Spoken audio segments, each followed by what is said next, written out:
Wiecie, co to jest, nie? U nas się padło, że to jest ableger. Są ludziska, które mają richtig rynka do kwiatków. Patyk wsadzą do ziemi, a on im wyrośnie.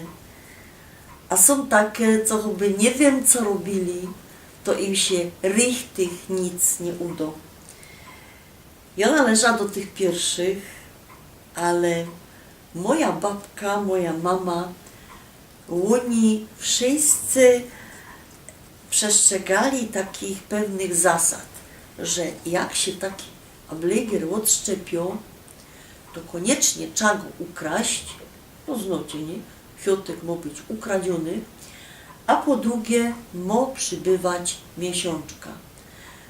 Te kradzione, no powiedziałabym, niekoniecznie musi być.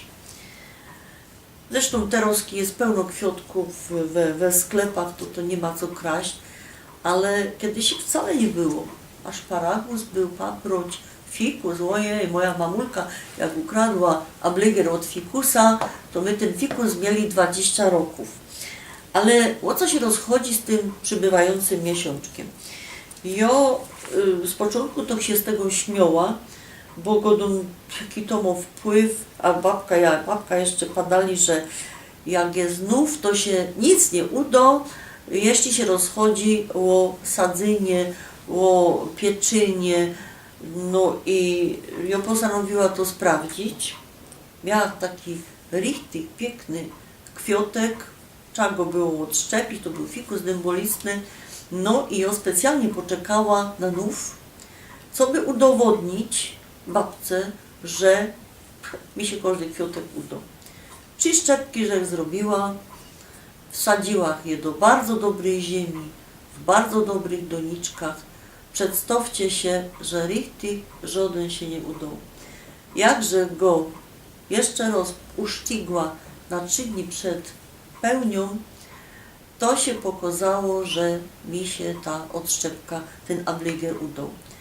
No i potem dopiero dowiedziałam się, że jest coś takiego jak kalendarz biodynamiczny i że tam richtig wedle sadzenia, a nawet zapłodniania krow czy świń, to trzeba patrzeć, trzeba się dziwać na księżyc.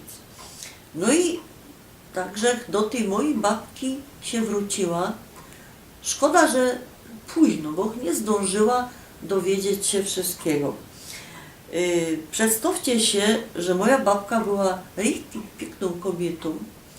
Miała taką matową cera, lico jak się to padło. Ona nie potrzebowała żadnego pudru ani nic. Piękna kobieta. Ja się kiedyś ich spytała, po jakiemu macie takie piękne lico. I ona mi powiedziała coś, co mnie prawie że zmroziło. Padała mi, że ona była pomocnica hebamy położnej i jak szła z tą hebamą pomagać do porodu, to po tym jak się te łożysko odkleiło, to one się tym szmarowały. Tylko to, Boże, co za ciemnogród, co za przesądy. Na studiach mieszkała z kamratką, która studiowała farmacja i ona mi padła, nie są to przesądy, są takie krymy z placyntą, to je wyciąg właśnie z tego łożyska. No to jeszcze bardziej ta moja babka szanowała, ale co ona robiła, to mnie to się zdawało śmieszne. Bo jak szła zbierać zioła, bo była zielarką, to do dziś nie wiem po jakiemu oblekała się rękawiczki płócienne. Ona nie dotykała tych ziół palcami, no bez rękawiczki.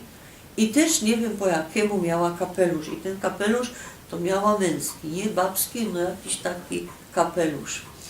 Ale jak to było skuteczne, to się przekonała dopiero na niej samej. Ona miała pełno takich rozmaitych nalewek, no mnie interesowały no te na urodę, nie na to, żeby być piękniejszą, także ona tam za dużo takich nie miała, ale przedstawcie się, takie zdarzenie było. Był sierpień, babka nie mieli lodówki, bo to jeszcze nie był czas, kiedy ludziska wszyscy mieli lodówkę. I ona trzymała martadela, taką kiełbasa, kto z was nie wie, to jest taka ruboparówka, ona ją trzymała za oknem. Świeciło słońce na ta martadela też w sierpniu. Zrobiła się ta martadela zielono, a babka z biedy, u niej wszystkiego było szkoda, to odkroiła ino te zielone, a reszta usmażyła i zjadła. No co ją będę godać? Zachorowała, dostała zatrucia tym jadem kiełbasianym i właściwie my się już z tą babką żegnali. 40 stopni gorączki. No i ją tam przyszła nawiedzić. Przyznam się wam, że ją przyszła pożegnać. A babka mi padła szeptem, tam mam takie kropki, porachowała mi flaszka, mówi sięgnąć, dać. Wiecie, wyglądało to okropnie. Był to taki brunatny płyn i pływały w tym takie choćby frupy, korki. I ona kazała mi to postawić na chtiszu, dać ci łyżka i potem jeszcze była z nią to jeszcze jedna łyżka tego. I ona się tym wylekowała. 6 dni i stanęła na nogi. Ja się myślę, że to jest niemożliwe. Jak kiełbasiany, to się nie do przeca tak wylekować, nie? I pytam się ją, co to jest? Co to jest? A ona mi padła, to jest pięciornik kurzy ślad. Mówię, a skąd wiecie, jak się to mianuje? No wiem, od mojej matki. A ona skąd? Od jej matki, czyli od babki. I co? No i nic, to się zbiera te kłącza, kroi się i się zalewa spirytusem. Ja się go no ciekawe, czy to znają w aptece. Poszłam do apteki, pytam się, ja jest. No i czytam opis, a tam na tym opisie pisze, że to jest na problemy żołądkowe. Ja tam nawet znalazła jedno zdanie na guzy krwawnicowe żołądka, potem za 10 lat to już ten opis był trochę większy, ale ja taką nalewkę też zrobiła. No powiem wam tak, nie miałam białych rękawiczek płóciennych, ani kapelusza i nie zbierała tego w nocy po lesie. No kupiła tytka, zalała to spirytusem i też jak my mieli problemy żołądkowe, to my się tak lekowali. To było zawsze skuteczne.